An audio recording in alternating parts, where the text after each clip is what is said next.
Welcome to Nightlight.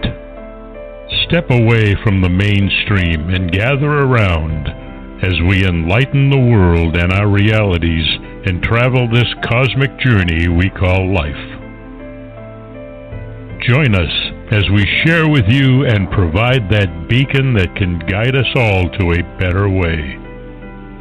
Explore with us as we examine a metaphysical montage of spiritual insights, covering everything from the mundane to the magical, UFOs to unicorns, and everything in between. This is a time of awakening, of sharing and evolving, of spreading our wings and soaring on the cosmic breath of creation.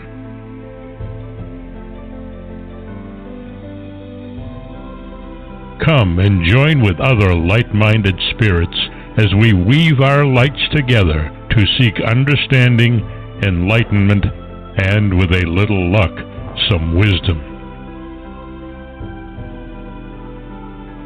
This is Nightlight, a reminder that you are never alone.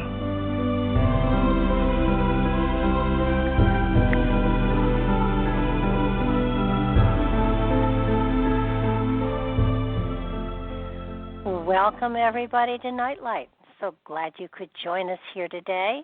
Want to thank Ken Quiethawk for that amazing introduction. And please check him out on the internet, Ken Quiethawk, native storyteller. He and his wife have pursued a career in preserving a way of preserving history, and it's just an amazing gift and talent that they have, and one that is slowly fading into memory, and important that you understand another way of putting your wisdoms out there and sharing them with humanity.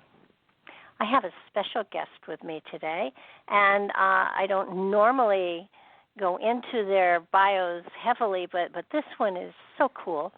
I have Reverend Bill McDonald with me, and he's been on a continuous spiritual journey spanning slightly over 7 decades. That's 70 years for those of you not yet awake. His whole life has been a mystical trip in search of gurus and paranormal and self-discovery and self-realization. He's written many books about his spiritual transformation experiences and near-death experiences, including supernatural events during his combat tour of duty in Vietnam. His autobiography, Warrior, A Spiritual Odyssey, takes you on a life quest for love, understanding, forgiveness, and enlightenment. And his follow-up book, Alchemy of a Warrior's Heart, which I just finished reading, continues that mystical journey, including 4 trips to India for even more profound experiences with holy men, miracles, and his personal relationship with the divine. He's spoken around the world, including Germany, England, Wales, Bolivia, Vietnam, and India, and has been involved with 12 films and documentaries. He was a keynote speaker at last year's International Association of Near-Death Studies,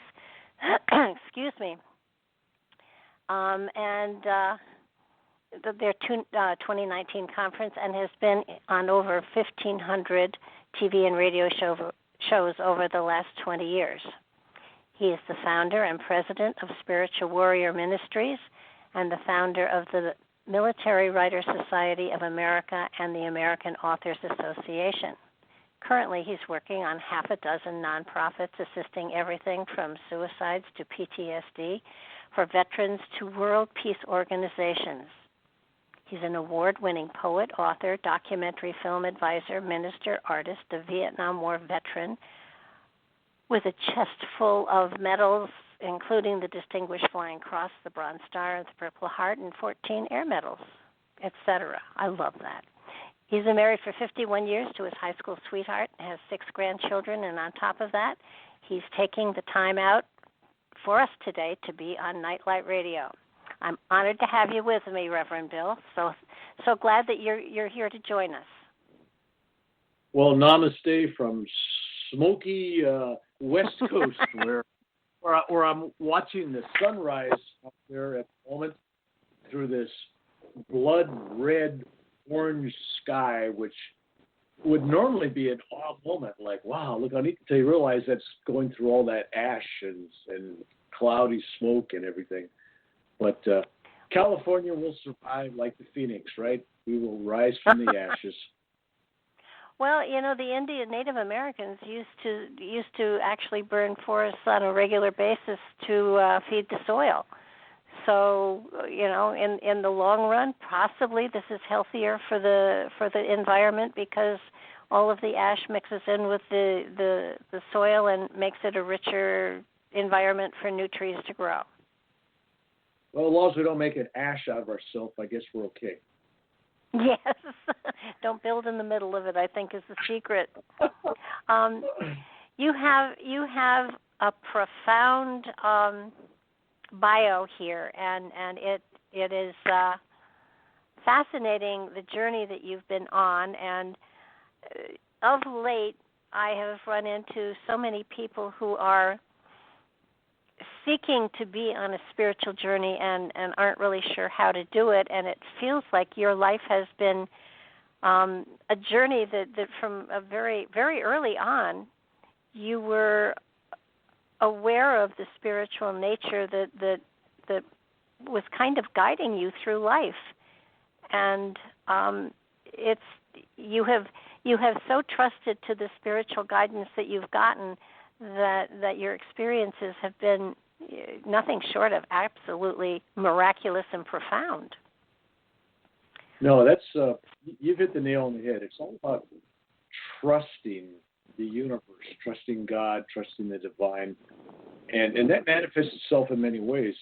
Because I've noticed that my way of praying versus the common way of praying, I think there's a telltale difference.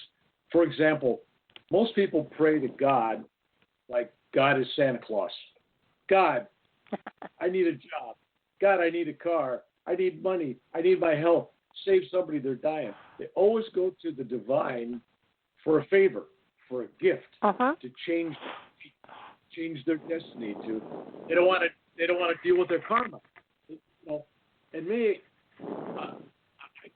I figured if I got to ask for something, there's no faith on my part. Then God knows exactly what I need, when I need it, and in what amount.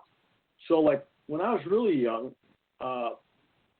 like 24 hours after I graduated from high school, I was on an airplane with a one-way ticket to the Hawaiian Islands because I had this dream about going to Hawaii, and meet the big kahuna and doing all this stuff. And find the divine. And when I went there, I had $40 in my pocket. $40. Now, even in 1964, that's not a lot of money. It was like hotel $60 a night. So that kind of showed you where that was at, right? So anyway, it turned out I was there for the whole summer, and I actually was kind of adopted by a kahuna, David K. Bray, which was the eminent kahuna of the kahuna religion. And he was like 66 years old. I was 18. He made me his apprentice, and I learned a lot from him. But it's not what I was looking for. It was just a step on my journey. Whole idea when you take a spiritual journey is not make it a separate path from your actual life. So when I hitchhiked across the United States, went to Europe at 19 years old, I traveled around Europe and actually had little to no money. In fact, I actually started to run out of money. And when I had down to just a few cents in my pocket in Europe, I found that everybody fed me. I actually gained 20 pounds when I had absolutely no money. Everybody took me in. Everybody fed me. I'm talking about judges. I had a woman judge, the highest ranking woman judge in all of France. She lived in Paris in a penthouse apartment, her husband and her. And all I did was ask her son on the subway how to get out of town so I could hitchhike, and he didn't understand me. Brought me home to his mother who could speak English. And I spent several days there. They wined and dined. Sent me out. So wherever I went, testament to that story is when I left there, and I get picked up hitchhiking, and somebody would feed me. Somebody feed me lunch, somebody feed me dinner, something always happened. So I ended up one day, and I was sitting at 4:30, 5 o'clock in the late afternoon along the Seine River, and I had no place to stay, I had no meals, I had no money. And I sat down. God, you know my situation. I expect to be taken care of. I expect you to find me a place to stay. I expect you to feed me dinner. I expect you to take care of me. That's your job, right? It's like, So I sit there, and on top of that, I go, I give you 3 minutes. I just sat there. I give 3 minutes. And I'm not going to ask anybody. That's always my rule. Never beg, never ask, don't demand. Just, excuse me, this ash is getting to me in the house here. But so I sat down, and pretty soon, after about 2 minutes, this beautiful older woman, I was 19, right? She had to be all of 26, 28, right? She comes out there, and she looks at me, and she starts speaking to me in French, which obviously I don't speak. If you know me, I barely speak English. So she ascertains that I'm American, asked me what I'm doing there, and I said, I'm waiting. She goes, waiting for what? I said, I'm waiting. She goes, for what? And I said, well, for a place to stay and a meal, and I'm just waiting. She goes, that's crazy. Nobody's going to come and take care of you. So she grabs me by the hand like I'm a crazy person and takes me into this big building that's having a city hall type meeting, and there's a whole audience of the town and of city council. She goes on stage and she talks in French, and I'm standing at the back of the room. Everybody turns around and looks at me. Next thing you know, there's a sea captain's wife who has 9 children. Her husband's out to sea, and she adopts me. I spend 2 weeks there. They feed me every day. The local school comes to me and asks me if I'll teach conversational English at the school. And so next thing I know, I'm teaching at the school. I'm walking around the town. I'm like the local celebrity. Everybody's feeding me. Every time I walk by a bakery, somebody gives me something to eat. So my whole journey around the world and all my great adventures, it's always done knowing, not wishing, not hoping, but knowing I'll be taken care of. And I put that to test at my age. 4 years ago, 2016, I had a dream that I was speaking in the UK and Florida. And so I booked a ticket to Florida. Ended up from Florida to London, right? And my wife goes, what are you doing? I said, well, I just booked a trip. She goes, where to? And I said, she goes, well, how long are you going to be gone? I go, 55 days. She goes, well, what are you doing for money? You know, it's like not on our budget, right? I said, yeah. I got $80. She goes, you got $80? I go, yeah, I got $80. Plenty. For 55 days. Think about it. I don't have any talks booked, right? I got no workshops booked. I got nothing booked. And I leave. I get to Florida. Everybody thinks I'm crazy in Florida. My friends go, well, I'll gather some of my friends together and we could talk at somebody's house. And they'd bring a dozen friends and they'd buy 15, 20 books from me. And, that's given me a little change. I like that. And then somebody set up at the Tampa Library. I did a talk there, and that was a pretty big crowd. And then somebody saw that and goes, I got clients coming for special dinner. I'm an investor, and these people buy in stocks and bonds from my company, and I'd like you to be a guest speaker. And I'm going, I said, you haven't really listened to what I talk about. I'm not talking savings and bonds or investments. He says, yeah, I know. I've heard what you're talking about, but for some reason, I think that they'll want to hear it. And so I wasn't really going to do it, but then I had that inner nudge, and he says, okay. He says, I'll buy a book for every guest that goes to this thing. I said, okay, great. And it's free dinner. I said, okay, great. And it was in Orlando. So I get there, he's got 50-some people there. So he bought like 2 cases of books. And not only do they want to hear me talk, it was going to be 20 minutes, an hour. It was 4.5 hours till the restaurant kicked us out, and then outside I talked in the parking lot for another hour. And I realized that, you can't label groups of people like these people also want. I figured they want to hear about investment stories and money. But you know what? When it comes to the spiritual, that marketplace is open everywhere. So when Absolutely. when I got to England, and I got off the airplane, the guy was going to meet me. He couldn't show up. He had a sick kid, but he couldn't contact me because my phone wasn't working there. And so I went on the internet at a local place and said, I'm in London. Anybody wants to meet me? But next thing you know, I got a guy who says, get on the train, go downtown London, get off this station, I'll meet you. 3-4 nights at a beautiful hotel, paid for, meals paid for, tour given to me. Somebody else comes, put me on a train. I'm taken to Wales. I stay at my new friend's house, James, and his lovely family. It was a beautiful experience. Ended up talking to the town.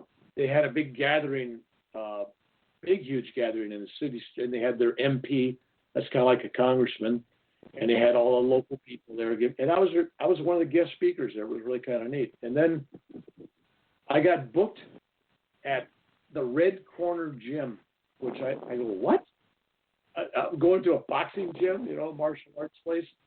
So that turned out to be one of the most beautiful experiences. I had met with about a dozen of these fighters, and you'd think they'd be into all that fisticuffs and the martial art. They listened to my message for 2 hours, and I made permanent lifetime friends with a bunch of them, including the man that ran the gym there, the guy who ran the group, Tony Summers, who's an artist, really a beautiful person.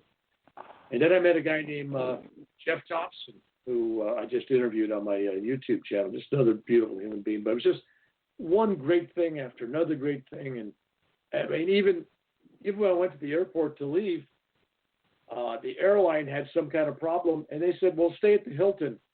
We'll notify you when the flight's ready." So I had to overnight at the Hilton and free meals. You don't normally get that for a delayed flight, right? So no. And while I was there, I went to a spiritual retreat from this guru, and that was like $2,500 or something, a big amount of money. And then I got off. By the time I got home, and my wife looked at me, and she saw I was back, and I opened up my wallet, and I give her like $3,000 cash, and that's after spending $2,500. And so it was like, all things are taken care of. How many people would get on an airplane, fly to a foreign country with a ticket, not bringing them back home for 55 days with $80? Now that is totally trusting the universe.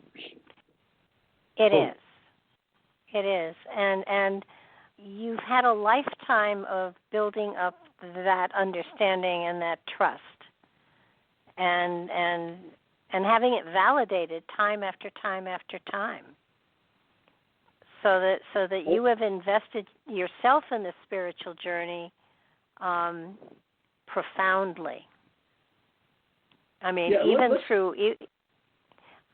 step back a little bit, because I mean, you've had incredible health issues, and spiritually speaking, you probably should have been dead and buried a dozen or more times, and yet Spirit has kept you alive for a reason and a purpose. So there is this element of you definitely are in service, sort of, and are being guided by being aware of the nudges the universe gives you, and that's a difficult, unusual place to get. It takes a lot of trust and a lot of understanding to get there. I mean, I don't want to encourage people to suddenly get on a plane and go someplace. It's like the story from Autobiography of a Yogi, which is a great spiritual classic written by Paramahansa Yogananda, 1946. And he talks, there's a chapter in there, the Penniless Boys or something, where he gets on, he runs home and he gets on a train, he's got no money, and it just, everything happens, right? He's totally trusting the universe to take care of him. And he goes and he's fed and he's taken care of, and a return ticket's bought for him. I mean, I read that when I was 9 years old. That kind of inspired me. And I've always had this thing, that it's, you cannot hope for, you cannot pray for, you cannot desire, wish, or have, I have faith that maybe something happens. No. You have to approach your life as a knowing. You know the sun's coming up. You know for a fact that God knows what you need. You will be given what you need. Maybe not want, which could be different. You know, you may want a Mercedes-Benz in the 1957 Chevy, you know, whatever it is, right? Whatever you get, you get.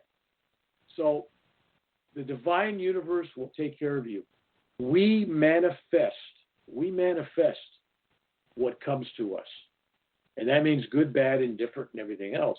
It is always our free will. And people don't believe that sometimes because they're short-sighted because they're looking at this lifetime. I didn't want to have cancer. I didn't want to lose my job. I didn't want to get a divorce. Everything that happens to you, good, bad, indifferent, it's all manifested from your past thoughts, actions, deeds, and intentions. Because you suddenly, well, this guy's all doing all this good work. Well, it still happened to him. Well, what was his intentions for doing those things? Is it for publicity and everybody to thank? It's like helping somebody, but you want that person to be ever grateful to you and beholding to you. Well, then that's not really a good deed. That's not really a good positive thing, right? So do everything without attachment, meaning you expect nothing in return for whatever service and love you give, including forgiving somebody. You don't expect them to. It's not important.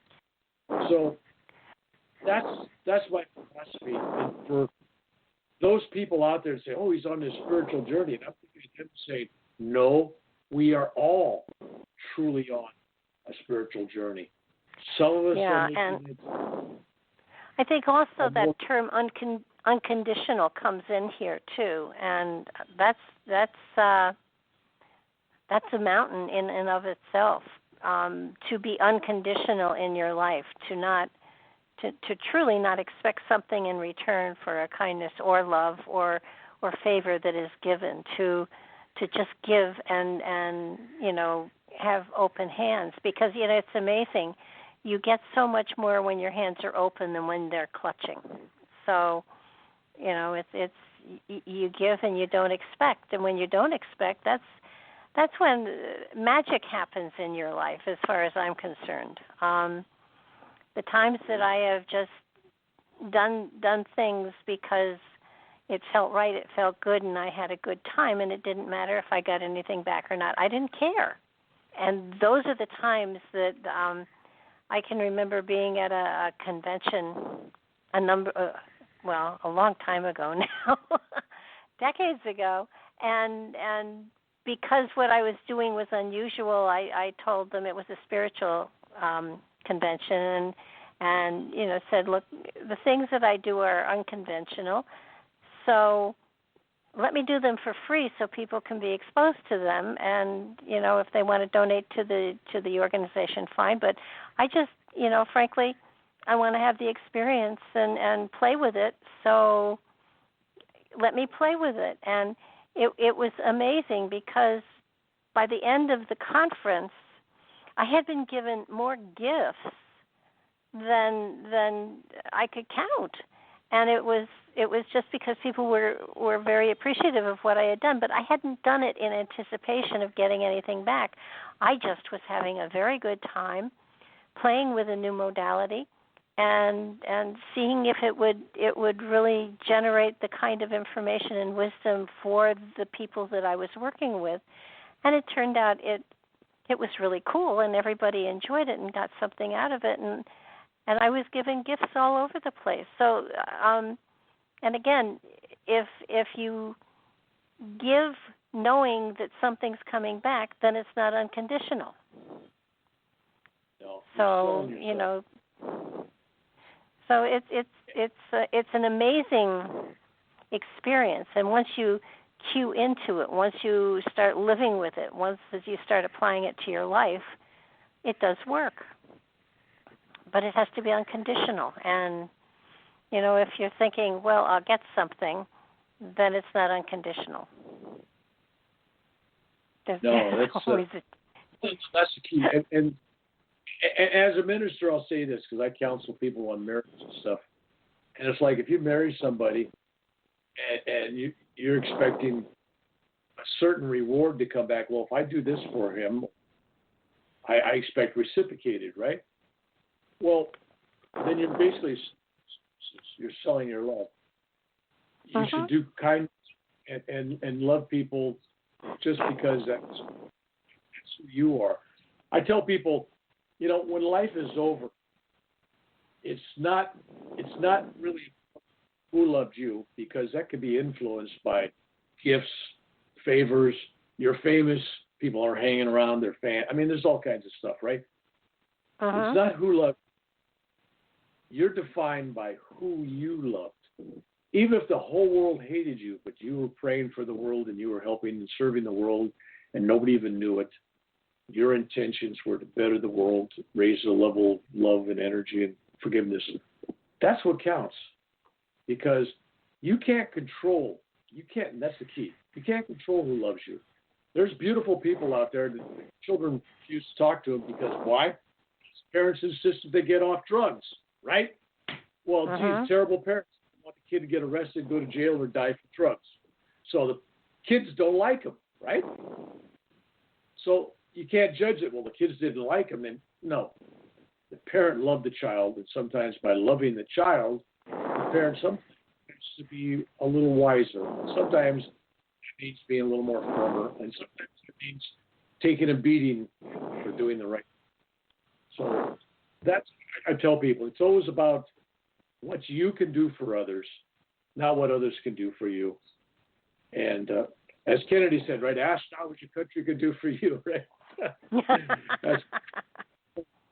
But it's like St. Francis of Assisi, beautiful prayer. It's not about being understood.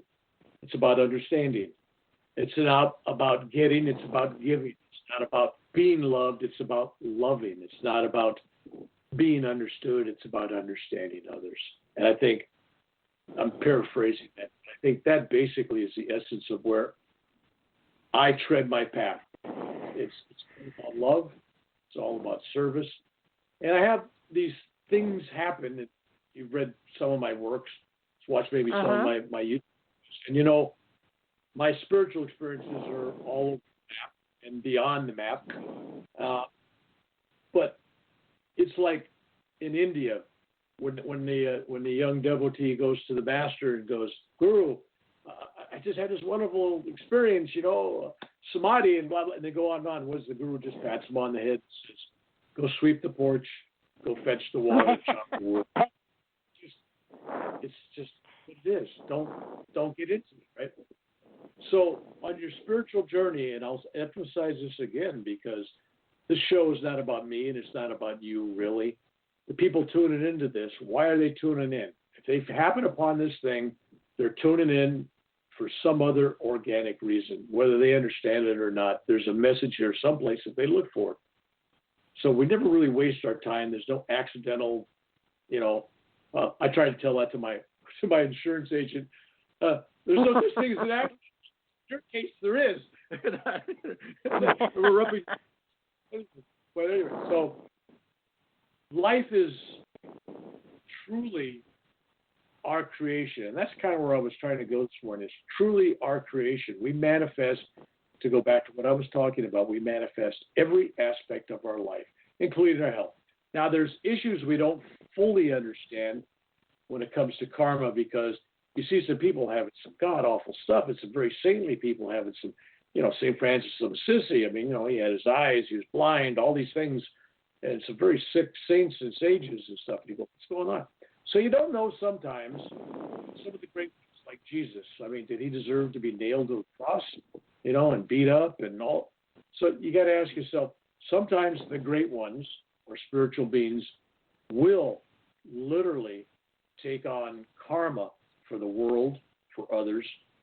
And I know it's really a hard thing to understand why somebody with Jesus would take that on and do that, but I do believe that's real. I believe that's possible, that people can take on that stuff. So, and then there's some people that come into a lifetime and you go, man, everything's happened to them, but you don't realize that person coming into this lifetime, before they came in their pre-conference, before they were born, hey, look, I want to get rid of as much garbage as I can. Give me everything you can this lifetime where I'm spiritually strong. Give it to me. I want to burn it all. And a lot of people on this that are truly serious, they take on some really heavy karma. I mean, really big time. And they'll take on a lot. They want to speed it up. So when you see some person born into a family and the person is blind or crippled, or they got deformities, or they got mental disorders, or they get, all kinds of stuff, and you go, oh my God, what this person in the last lifetime must have been terrible. No. Also, what I'm told when I was in India was that some people will take on some of these hideous things to come into a lifetime with because they've promised to take care of other souls, like their parents and stuff that they're going to have, teach them compassion and teach them love by having them take care of them, and validate all these lessons that they. So you can't sit back and judge anything happening to anybody because you don't know the whole picture. But you do know this much. You have the power of your thoughts, your actions, your deeds, your desires, to create whatever future comes to you. So if you're thinking about, if you're a married person and you're watching pornography and your mind is going down that road, and pretty soon now you're thinking about other people and outside of your marriage, you're manifesting a future where you may be committing adultery, right? Right. And if you're in the present moment, like during this pandemic and everybody's home, right? I experienced when I was the first couple of months, well, I'm bored, let's eat, right? So I go, whoa, that weight went on quick, right? That's instant karma, right? So some things you could trace. Some things, it just doesn't make sense. So I would say, if you're really a strong spiritual person, what you really want to be doing is having instant karma. In other words, you do something, you get your hand slapped. Then I cheated on my taxes, I got caught, right? Whatever it is. So that's not a bad thing. What is a bad thing is somebody, let's say O.J. Simpson. He gets away with murder, as a lot of us believe. He's going to pay for that someday. Another lifetime he's going to come. Except when he gets punished the next time, he may be that innocent guy who goes to jail for 20 years, right? And you go, oh, that poor guy is innocent. He's in jail for 20 years. He didn't deserve that. We don't know, right? We don't know. Right. And what would be sad was he won't understand why it's happening. So it's always best to own up to your present karma, deal with it, and take care of it. So I don't know what that had to do with this whole theme of the show today, but there you go. I never thought I'd ever talk about O.J. Simpson on an interview. Well, I enjoyed the ride. Yeah. So no, at the beginning. I think everybody today. I think everybody today is taking inventory, whether or not they are going as deeply as they should.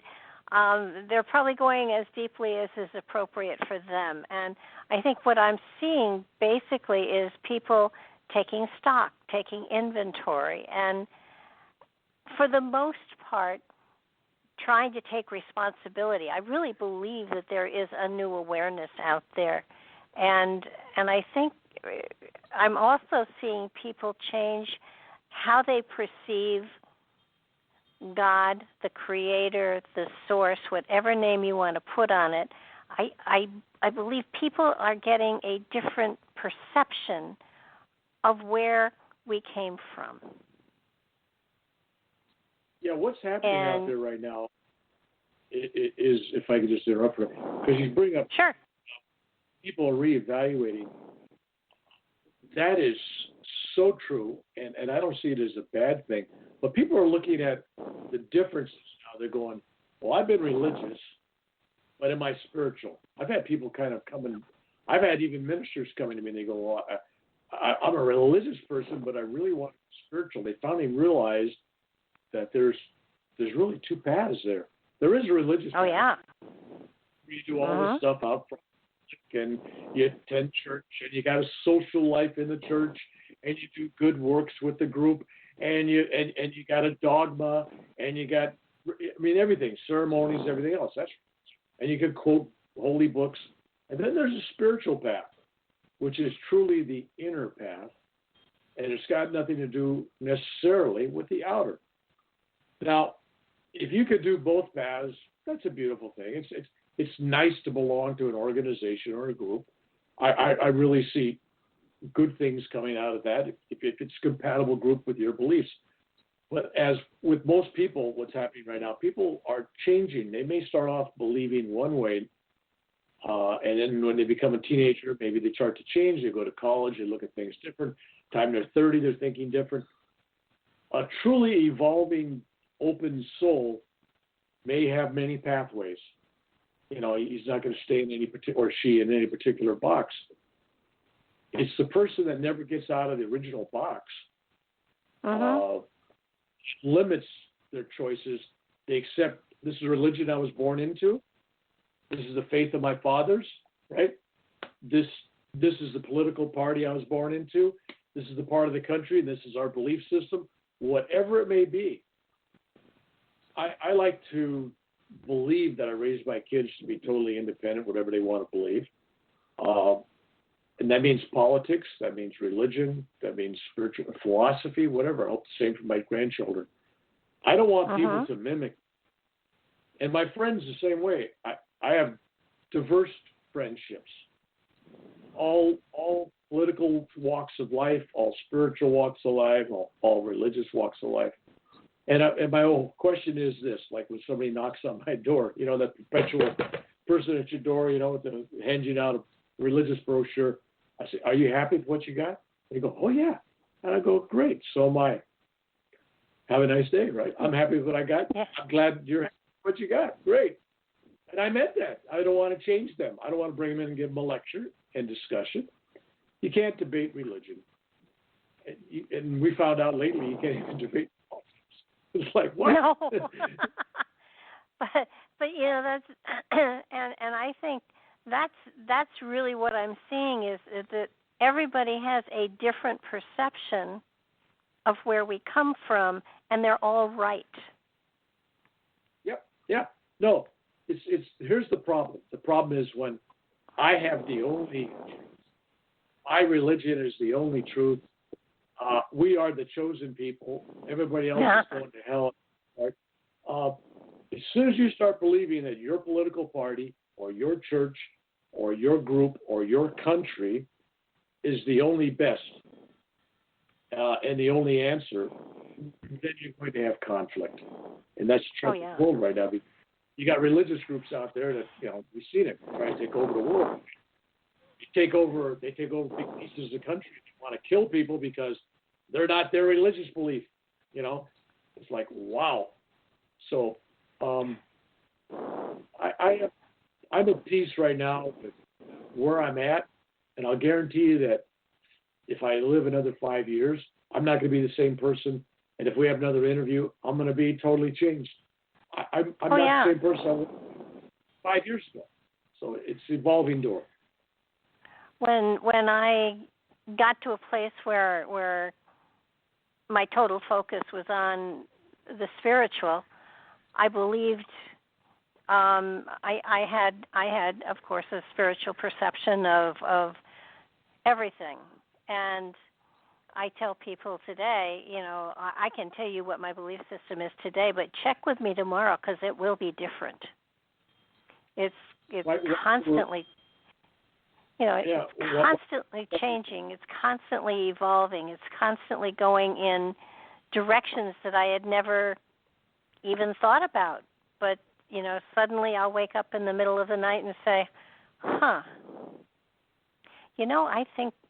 think that there's another level to this. It's like an onion. Every time you think you have it down to the core, there's another level. And happily, there's always another level. There's always another way to perceive things. And I think that's what keeps people young. The fact that they're still growing, they're still going deeper inside and outside, so that they change.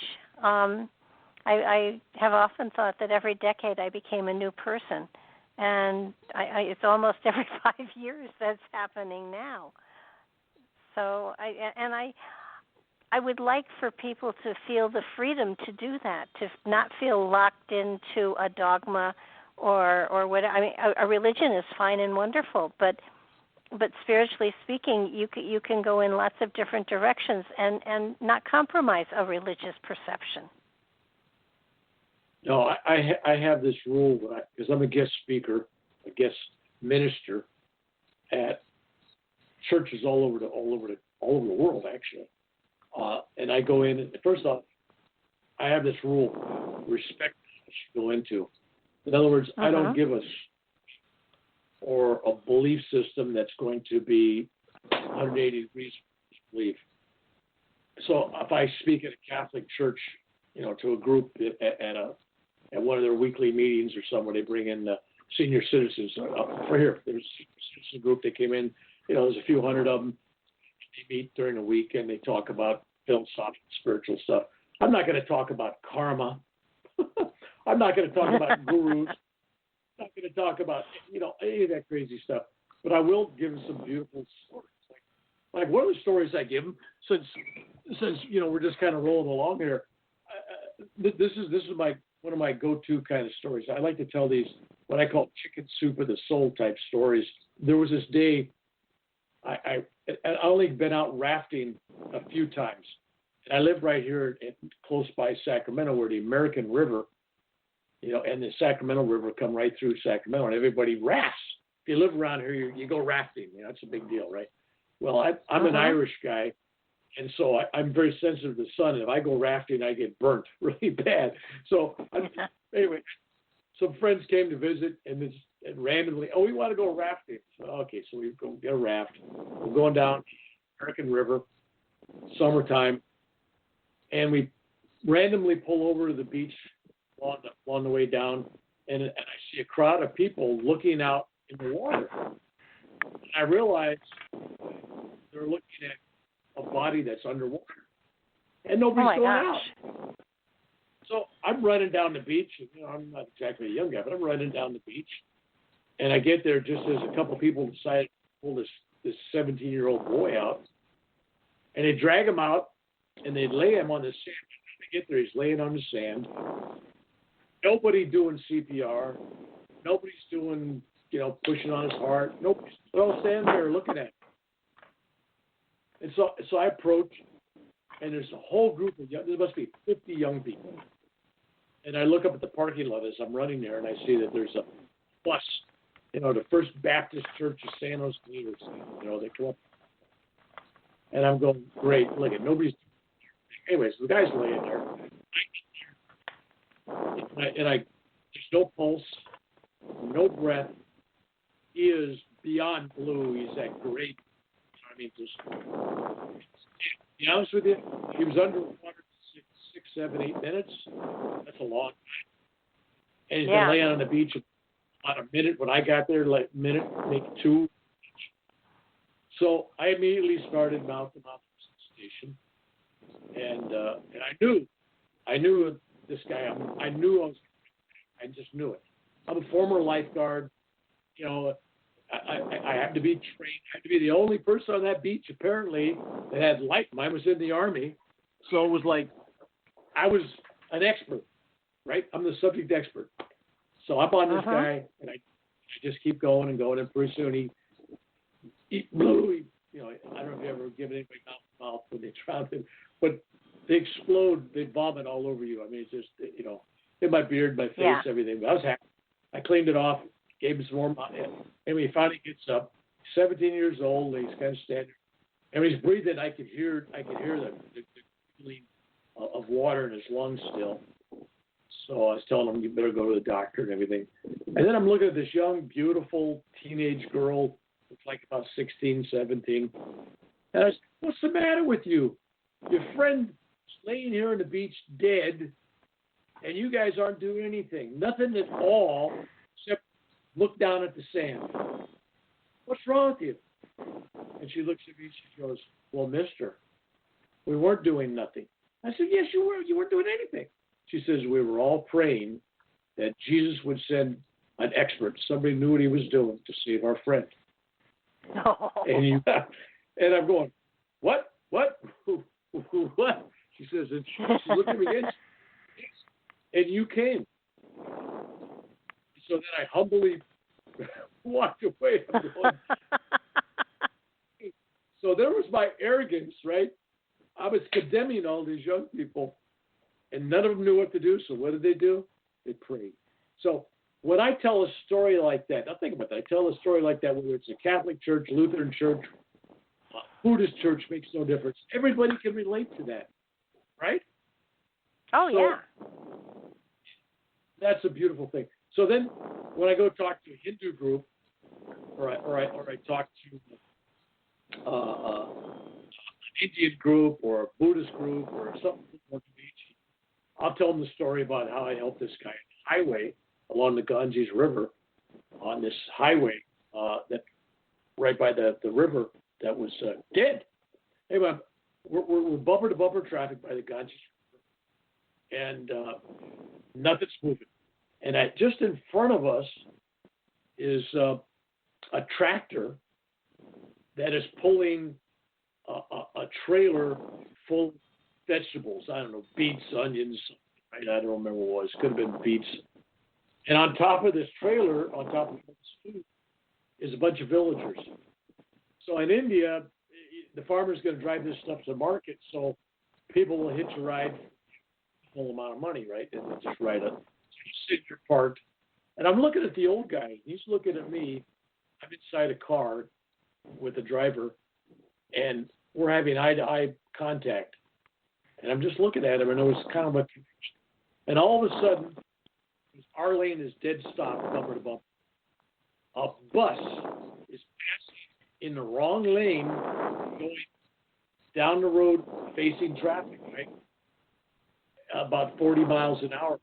The bus all of a sudden realizes there's a truck coming at him, and he turns the bus right into the tractor, and the tractor flips over, and the trailer bounces this guy up in the air, this old man guy. And I mean that literally, was this grungy old guy.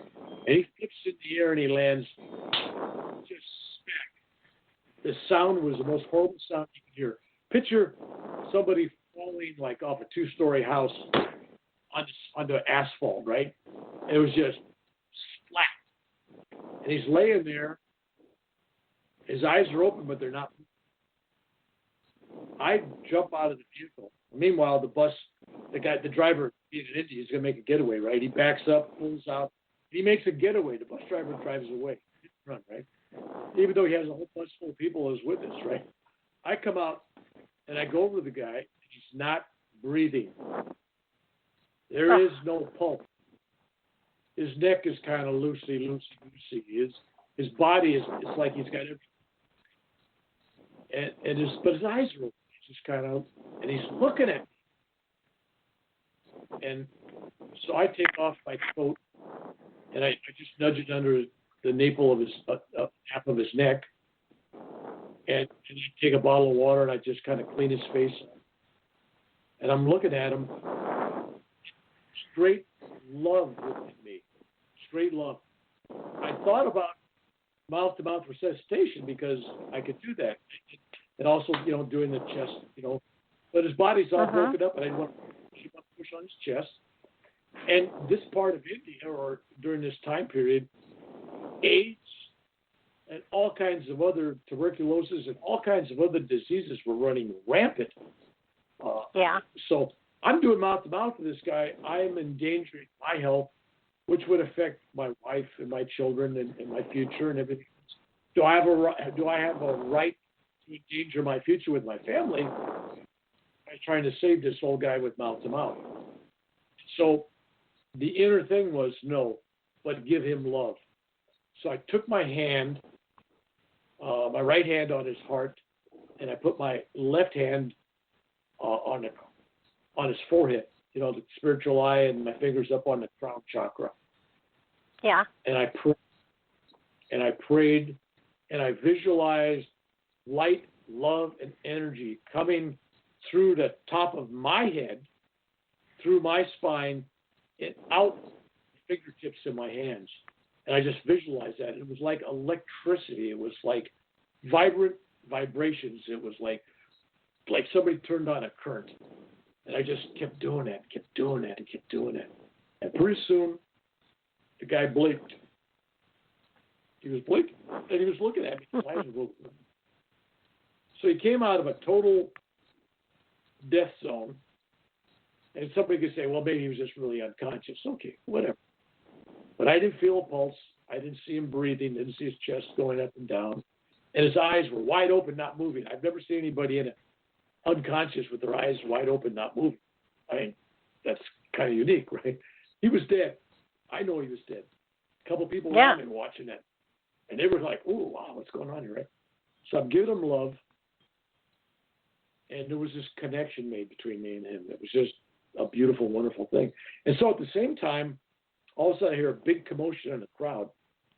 And in India, they have something called community justice, which means the people in the town will take care of you. Done something wrong. Don't wait for the cops, right?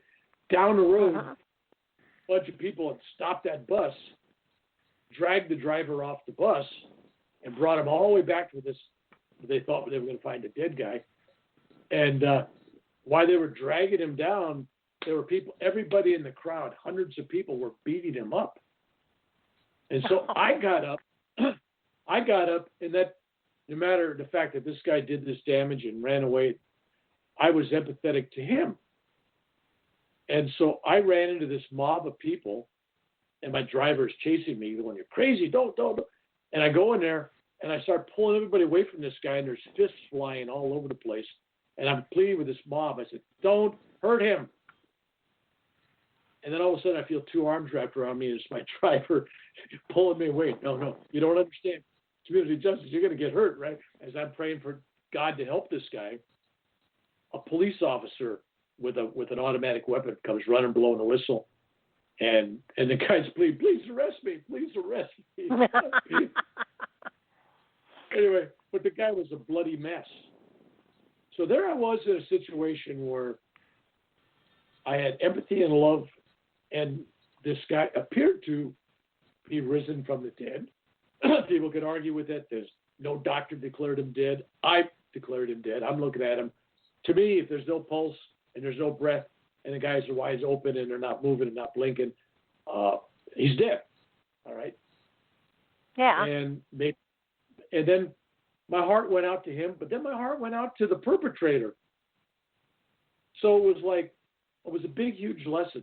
So that's the story I give when I go into a group that's more into that, right? Because then there's that whole philosophy of the East and all that kind of stuff.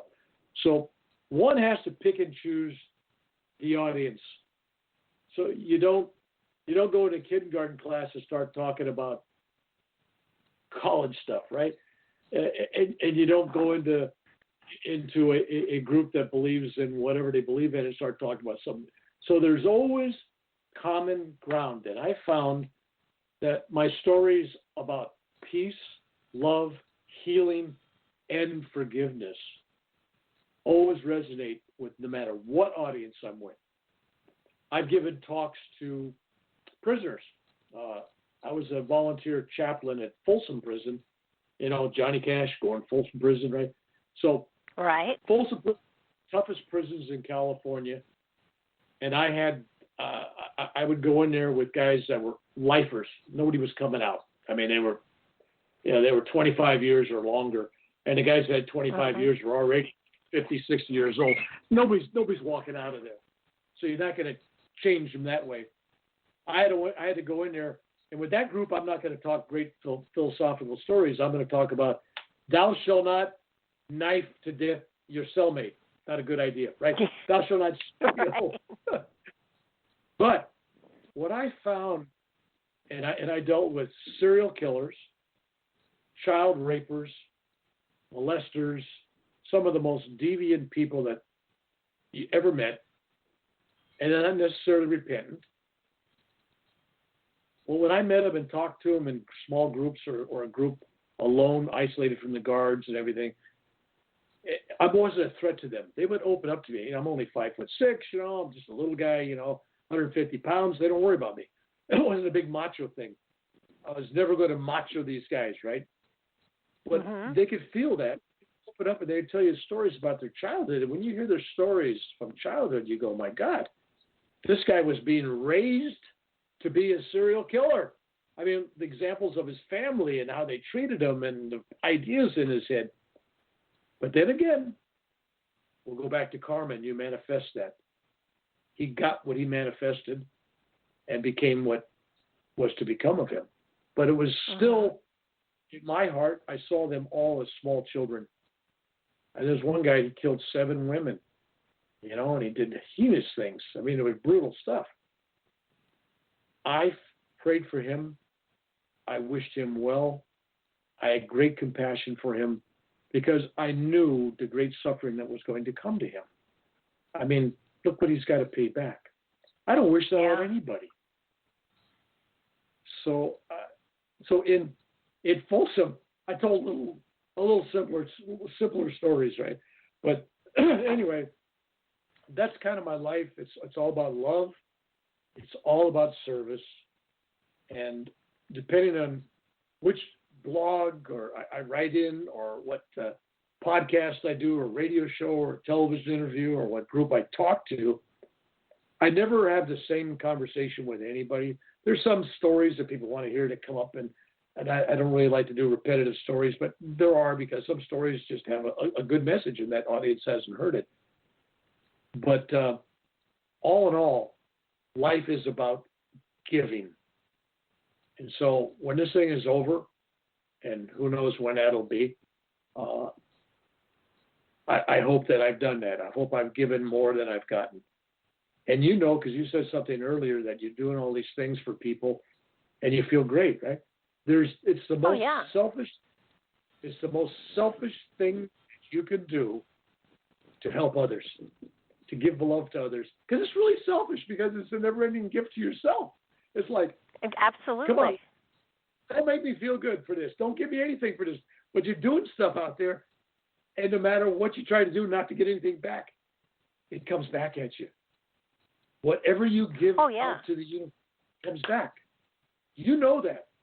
Examples in your own life, right? You know that. And I think the thing is, I've learned that when somebody offers something in return for something that I've done, I will say, no, that's not necessary once, and then I let it go. I figure, all right, if they're going to insist, I'm going to, not deprive them of the pleasure of giving. Oh, no, that's a lesson I had to learn, because one of my many times I was sick. I mean, I'm always there for everybody else, hospital visits, prayers, hands-on, whatever, But, I was like, well, I don't need it, And then maybe it was one of my grandkids, somebody said something to me at the time that just really rang true. It was like, are you too good, Bill, to let others feel good about helping you? Are you stopping the chain? Are you stopping the flow of energy? If you don't allow others to gift you whatever they want to gift you, if you always turn down every gift, you turn down every thank you, you never allow anybody to reach out and assist you, then you are stopping them from having good karma. How dare you? You know, you can get good karma helping them, but you're not letting them. So that was a real wake-up call about 1990-something. I think it was 1998. And it was like, I started rethinking that. I said, wow, this is all about allowing others. So now if I'm sick or something and somebody wants to minister to me, great. They send me a goodwill, great, thank you. If somebody comes to visit me and they give me a gift, before now I just feel, thank you. Thank you. Right? I had somebody who came for a reading, and she had been a regular person, and she didn't pay me, and I reminded her a couple of times she didn't pay me, and I just let it go. And 2 years later, she called back and she said, "Are you mad at me?" And I said, "Why?" And she said, "Well, I didn't pay you, and I ignored you." And I said, "No, I wasn't mad. I was more disappointed." And she said, "Why?" I said, "Well, you deprived me of the privilege of being generous." And she said, "Really?" I said, "Don't take it to heart and feel you have to do it again." But yeah, that actually got down to the bottom line. It wasn't that you didn't pay when you said you were going to. That's okay. But I didn't have the chance to be benevolent. I didn't have the chance to say it's okay. If you can, when you can, do it. If you can't, that's okay too. And I said, I would have more appreciated you just being honest with me, because more likely than not, I would have said, "Don't worry about it." And we both been. Yeah, it's. Go ahead. Here's I used to. I help people, and if somebody offers, in the old days, somebody, look at nothing, and then I got a call from a guy that's his name is well known in Los Angeles and Hollywood with the A-listers, for the movie stars. He's like the go-to psychiatrist. Uh-huh. He calls me, right? So he called me a couple of years ago, and he was about 2-3 hours on the phone. I'm helping him with his problems and stuff, and he goes, "What I owe you?" I go, "I don't normally charge people." And he says, "Okay, I'm going to give you a gift." I go, "What?" He says, "I charge $1,500 an hour. You just spent 2.5 hours with me." He says, "Now think about that.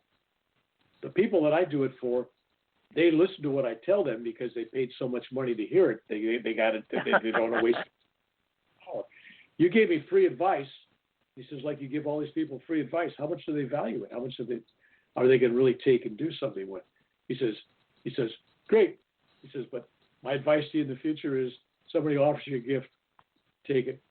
So that was interesting. Yeah. He charged $1,500 an hour, and he tells me afterwards, he says, after I give him all the free stuff, right, I charge $1,500 an hour, right? So it's not money, he told me. It's not about the money. It's the fact that if people get stuff for free, they value it at the same level. So you charge a person, it's a poor person, you may charge them $1. A person that's got a billionaire, you charge them $1,000. It doesn't matter. But there has to be some value placed on your services, even if it's just they go out and do a good deed for somebody else. Because sometimes people, I do something, they got nothing to give me, and I don't expect it. And I always tell them, today, this week, you go do a good deed in my name and then tell me what it was. And you honor me that way. And so they'll come back and say, there was this homeless guy and I fed him, made him a sandwich, or, I helped the clerk at the store was having a bad day and I smiled and wished him well. Whatever it was, right? Big or small. Uh-huh. We can always gift people something. There was something that somebody... It's that pay it forward thing too, That works. That works. But it's sometimes life is good. It's always good. Sometimes it's better, and sometimes it's even better than better. It's excellent. So there's all these degrees. People will ask me, "Well, how are you?" I said, "I'm always good." They go, "Wait a minute, you always say that. You're always good." I go, "Yeah." "Well, didn't you just have a heart attack 2 days ago?" I go, "Yeah, but I'm good. I didn't die, No. So then I once in a while I say, if I was any better, I'd be you. That always cracks them up. And it's like, I mean, if I was any better, I'd be you. We're all us. So that's where we're at. I think, so, I think we're at a point in time here where it is my feeling that people need to hear stories like yours. They need to hear the fact that just being great and wonderful, it's you create your perception, you create your reality by your perception of it. And if you tell people you're great and you believe what you're saying, then you become great. You may have aches and pains, and you may have arthritis here and there, and you may have a lot of other stuff. But I'm awake and functional, and semi-functional. There's early, and it's sort of like you become what you put out there. And if you always have a problem, if you always have an issue, if there's always something wrong, then that's what you become. And you can tell yourself, I'm miserable and I hurt and I'm this and I'm that, and then you reinforce it, and then it becomes worse and worse. So it's a matter of I am great, I am wonderful, I am full of all sorts of cool stuff. And I think that's in many ways what keeps people young and healthy and functional, because they're celebrating life. They're not surviving it. That's why people come to me in their last stages of their life, and oh my God, I got 6 months left to live. And I'm going, then live it. I go to these funerals and they go, so-and-so was so brave. They went everywhere around the world. They spent $50,000 trying to find a cure. They did. What a brave person. They wouldn't give up. And I go, what? How about just accepting what you got sometimes? You take the normal stuff you got to do. But to me, if you spent your last 3 years the whole time focused on your health issue, right? Uh-huh. And going everywhere looking for a cure and saying, well, this is my karma.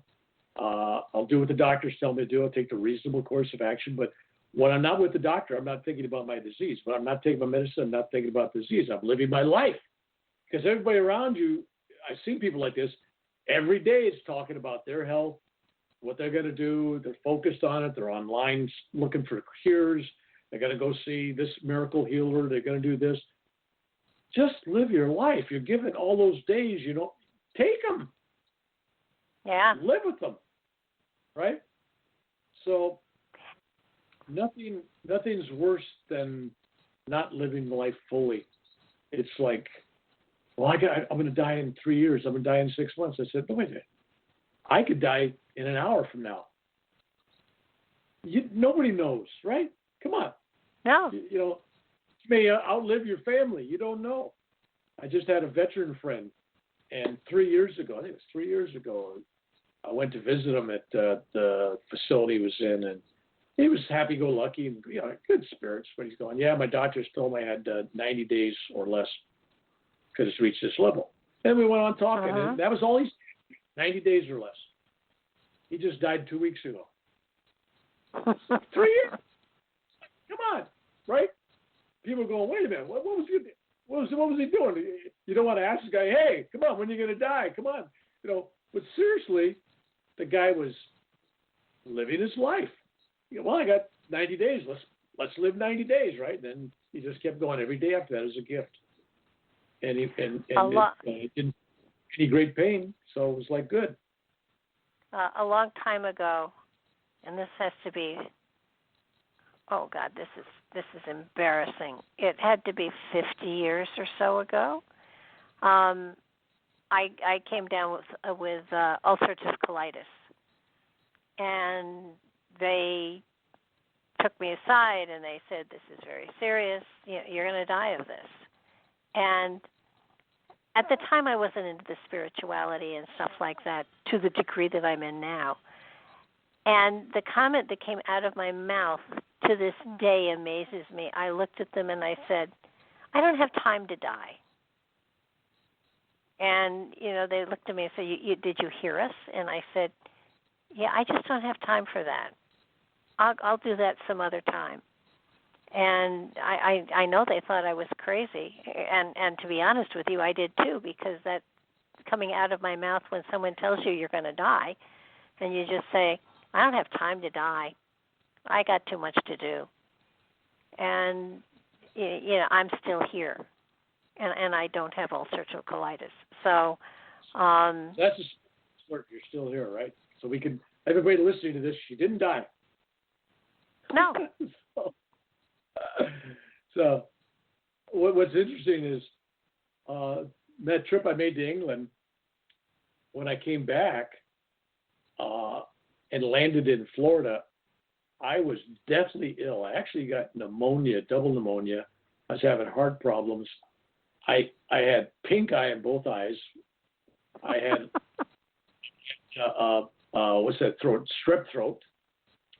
I had inflamed stomach. I had some kind of virus in the stomach or bacteria or something. And I had 2 ear infections and heart problems. So when I got off the airplane at Orlando, I had blood coming out of the ears, the tears coming out, bloody nose. That scares somebody on the airline, right? It's like, where have you been? Africa? Ebola? What's going on here, right? Anyway, so I end up going to the VA in Orlando, and then they took me in an ambulance. They took me to another hospital. Anyway, so I'm in this hospital, and they go, we're going to do a heart procedure on you tomorrow, and we're going to do this in isolation.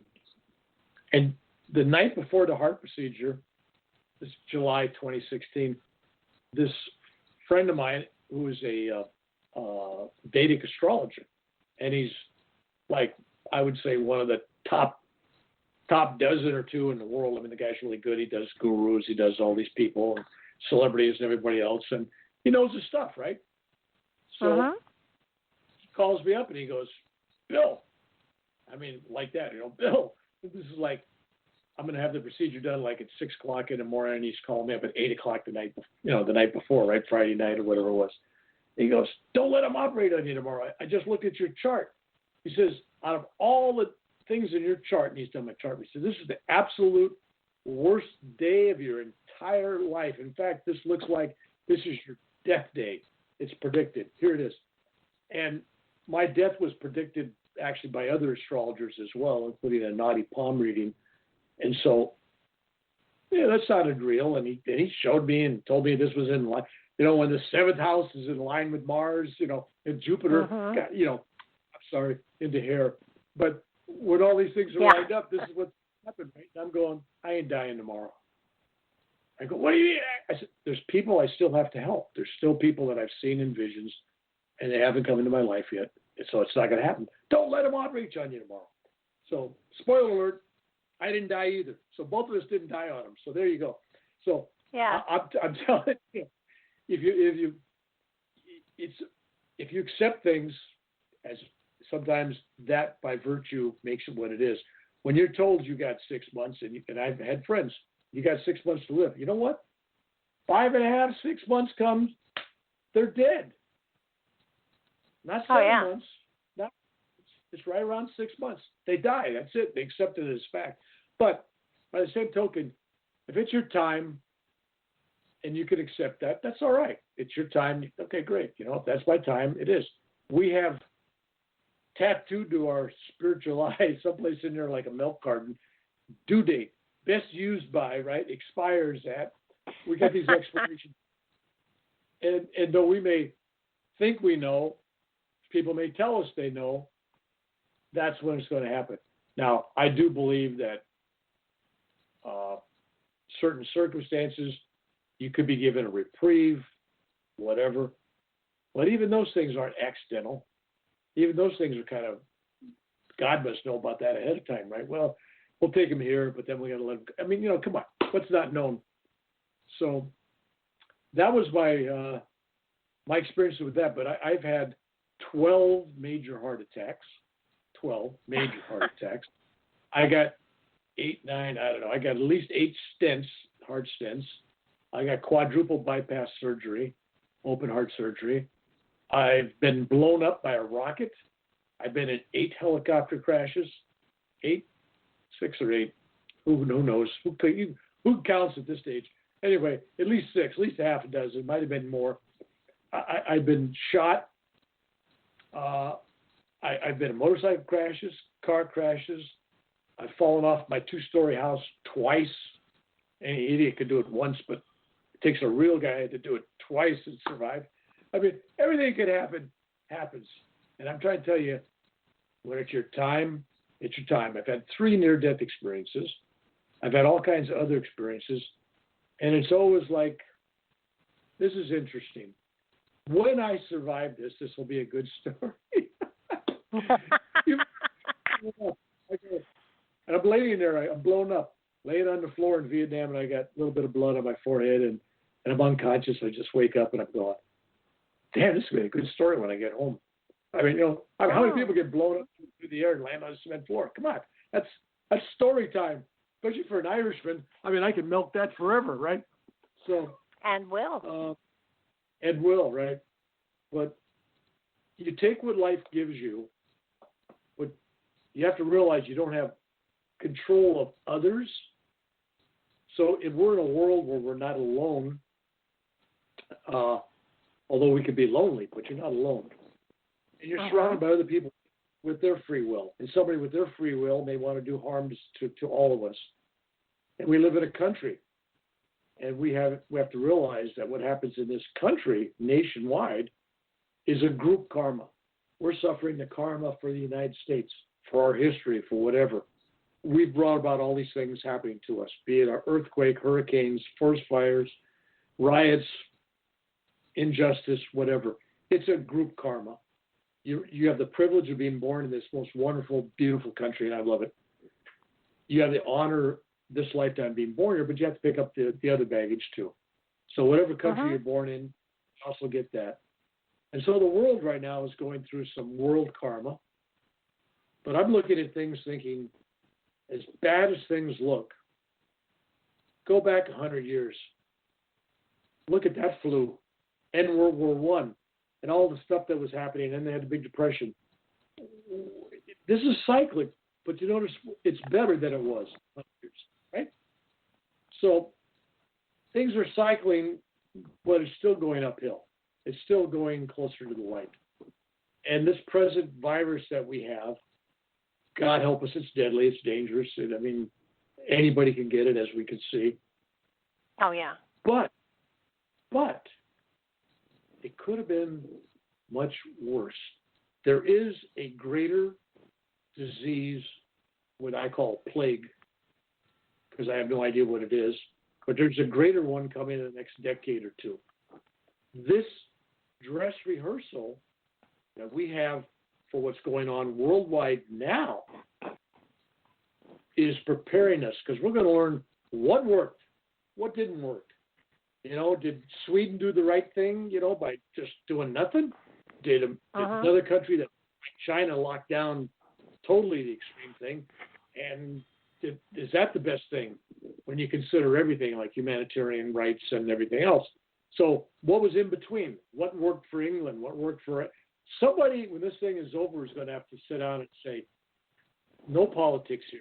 Let's just look at facts. What worked? What worked? And this works, but did it destroy the economy and people's lives? Can we do it differently? Can we do this? Can everybody just mask up and distance and still keep stuff open? That's a question we never really explored. So there's a lot of things, and unfortunately, we're learning them the hard way. But the good news, and I'll throw that back out there, the good news is there's enough varied ways that we're handling this around the world that somebody's going to really be able to take the stuff, put it on a computer, put it in a think tank, and people are going to say, this kind of worked, and maybe we can come up with a better design, because when the big one comes, and it's not if, it's when the big one comes, we're going to be better prepared. You certainly don't do stuff 3 or 4 months into the thing and people are getting sick. You do something when it first appears, and you shut, if China would have shut down their airlines and kept everybody from coming or going, there would have been no worldwide pandemic, right? All right. Right. So we have to learn from. So wherever this thing starts, you got to bottle it up. So I'm looking at the world thinking, well, didn't we have? I mean, there was the what was it? The swine in 1918 that flu epidemic. I know my grandmother almost died in that one. I had the Hong Kong flu. I almost died then, and there have been things that have swept the globe before. And the news is there always will be. This is humanity. That's why when Christopher Columbus and Captain Cook and all these Magellan and all these great explorers met new civilizations, their populations all decreased from millions, right? Over 1 million or 2 Hawaiians, right? Polynesians, down to practically few, right? Disease. Between smallpox and syphilis, they wiped out a lot. So between what we've done to cultures on this earth that have been isolated, it's evident. Now, we're no longer isolated. Every community in the world, every village in the world, I don't care if it's in the Congo, if it's in the Amazon, I don't care if it's in Belize, or if it's in Europe, or in Nebraska. It makes no difference. Everybody's connected by air traffic and air travelers. 2 or 3 days of several million people traveling around the world, everything's spread, right? And you go visit, you come back. So there's no more borders against disease. So we have to look for better ways to handle it. Anyway, forgetting that, because that's crazy that everybody gets enough of that on the news. I'm just telling people, bad thing to happen, even though for 300,000 people, which I believe will be the number by the end of this year dead in America, 300,000, it could have been worse. So that's like, it's a half full or half empty, and that's not any solace to those people that lost people or those people presently with it. But I'm thinking in the next 20 or 30 years, unfortunately, California is one of those places that life is not going to be better. No. We got some issues here in California. People don't realize how bad droughts are in California, and the lack of rain, and it's only getting periodically worse. And we haven't even talked about earthquakes yet and all the rest of stuff. So, thing is, if you focus on that negative, it ruins your present moment, and it ruins your present life. It's not really, you look at things like that, like volcanoes, like earthquakes. I mean, earthquakes is the earth shaking things up. Unfortunately, if you build in the wrong place, it's not the wisest thing. I, for the last, 8 or 9 years, have been really conscious of the fact that the New Madrid fault line is going to erupt again. So what do? I move from the East Coast to right around the fringe of where the New Madrid line is. So, I truly believe it's. I know it's rumbling. I know it's getting ready to let loose again, and the only thing the only thing that stops it from erupting is that I predicted it's going to. So every year I predicted it's going to, and it doesn't.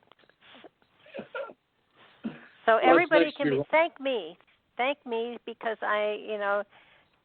I've been very accurate on a lot of things, but I think I'm preventing the New Madrid line from going off by predicting it's going to. Well, eventually somebody's going to be right about the big one in California too. Yeah. I don't see the big danger a big one in California. I see the danger being multiple series of small ones, which destroy overpasses and infrastructure, freeways, stuff like that. And with the economics of California, we're bankrupt fighting these fires. We're bankrupt taking care of the homeless. We're bankrupt taking care of this virus. We're not in good shape. So economically, it's not going to take much to bring down this great economy. That's what I'm really talking about, economy. And when you kill the economy of a state or a country, and in essence, you're basically killing the country. So people keep looking for these great disasters. I said, no. It's all about economics. Because you could survive a hurricane and come back to rebuild it. 10 years, you don't know. But if you destroy the economy is decades long, and you do much more damage. So, but me and you we're okay. We're living in. So I'm living a dream, to be honest with you. I was fortunate enough in my 40s to have a car accident, and so I had to retire from school teaching early and go into the metaphysical full time. So, while at the time it appeared to everybody, oh my God, she's lost everything, I gained everything. And it was a blessing. It was just the best thing that could have happened to me. I was, 25 years of teaching special education. I tell everyone, it equipped me and provided me with the expertise to deal with adults on a better level. So it was a great experience. I mean, going through it wasn't so much fun, and my neck got screwed up, my back got screwed up, but it's not a big deal, and it meant that I could do what I love full time. So, and if you talk to me going through the struggle of the whole thing and lawsuits and everything, that wasn't fun. But I gained a different perspective on life. I mean, I had vertigo. I still do, but not as bad. And at the time, I mean, I ended up on the floor more than any place else, and that's without drinking. And I once said to my mother as I was on the floor, I said, I'm going to call carpet companies. And she said, why? And I said, I'm down here. I might as well inspect pile.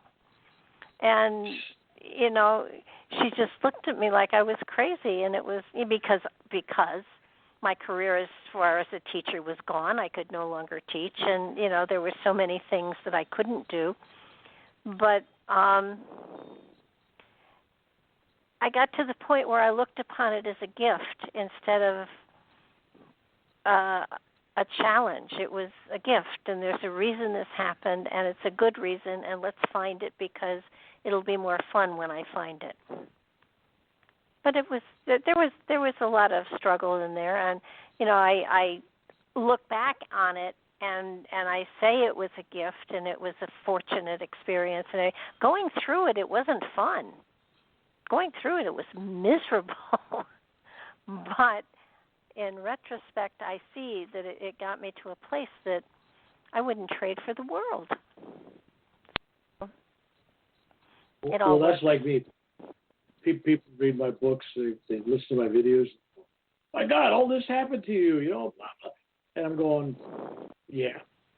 I don't give it a second thought. It's like all that made me who I am today, and I'm happy about that. Speaking of happy, you want a couple of lighthearted grandchildren stories? Sure. I got 6 grandchildren, but my 2 youngest, Daylana and Gianni, very spiritually blessed with gifts. They really, truly are. And they're a delight to be around. They were little, like, I guess Johnny was about 3 years old, and Daylana was, a year and a half older. And they were out in my backyard. I got a swing, one swing. And they were out there swinging on it, and Daylana was on it, and Gianni's on the swing swinging, and he doesn't want to get off. He goes, no, I'm on here. She goes, no, give me a turn. Give me a turn. Now, this is a beautiful, sunshiny day. There's not a cloud in the sky. Everything's nice. I'm sitting out there watching them, right? And she looks at him, she folds her arm, and with all determination, she looks at him and says, if you don't give up that swing and give me a turn, I'm going to steal your shadow. Because he was swinging on this thing, chasing a shadow, the shadow falling in the sun, on the swing. She says, I'm going to steal your shadow. No. And just then, a cloud appeared out of the middle of nowhere, a little tiny black one, pops in front of the sun. Within seconds of her saying that, his shadow disappears because the sun is clouded and there is no sunshine to make a shadow. And he starts screaming, oh, Grandpa, they all stole my shadow. I looked up and I never saw the cloud before. There it was. And I go, they lied. So I laughed. I tried to explain to him, right? And then the cloud moved away. I said, see, Johnny, the cloud moved away. But I had to ask myself, that timing was just so spot on. You got to go. Synchronistic, What made her say, I'm going to steal your shadow? What made it, the timing, within seconds of her saying that and pronouncing that, it happened. So you kind of look at kids, you kind of go, wow. So then Gianni, he's a little guy, about a year or so later, a bird flies into their sliding glass patio door. Birds do that every once in a while. They lose their navigation or reflection or something. It breaks its neck. It's keying down. Its neck is just flopped. I mean, it's broken neck. And it's not moving. And so Johnny opens up the door and he goes out there and calls his family out there, and they're all looking at it, his dad and his mom. And Johnny goes, Dad. Oh, he says, his mother goes, Johnny, let's pray for the bird. We'll ask the guru to help bless the bird, right? This guru we know. Okay, so they asked the guru to bless it and all that kind of stuff, and nothing happened. So Gianni goes, Dad, go get a glass of water. Why? He says, Dad, go get a glass of water. Here's a little 3-4-year-old kid telling Dad, go get a glass of water. So Dad gets a glass of water, gives him a glass of water, and Gianni just pours it on the bird. Bird flaps its wings and flies away. Now, what was going on there, right? What was going on there?